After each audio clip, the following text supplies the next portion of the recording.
Well, what really is exciting about being in London at the moment is Crossrail. I mean, I remember working here years ago and there was lots of talk about Crossrail, and finally we're seeing building sites appear all over the place, and suddenly this wonderful new system is being constructed under our feet even as we speak. So that's going to make a real difference to the economy of London, and also a lot of other projects across the world, everything that's going on in China and in India of growing economies. So huge developments, and I think that's just the start of things to come.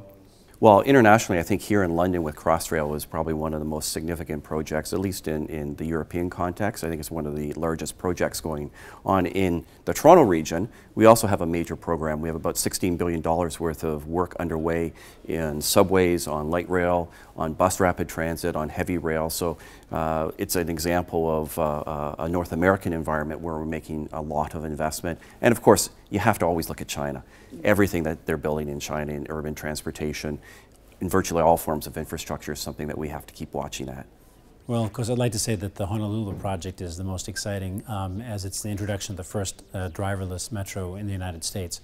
But I guess from today's conference so far, I can tell you that it's not just Honolulu, but it's the conversion to driverless systems around the world that's really been quite exciting. The fact that you have systems like ours in Honolulu, which is a brand new rail system, to the very oldest, where you have both London and Paris today talking about the conversion of old lines to new technologies that allow for better throughput, better service. So I guess generally speaking, I think that there's a real energy in the industry around the world that's looking at ways to do more with the same, and I think that's pretty innovative.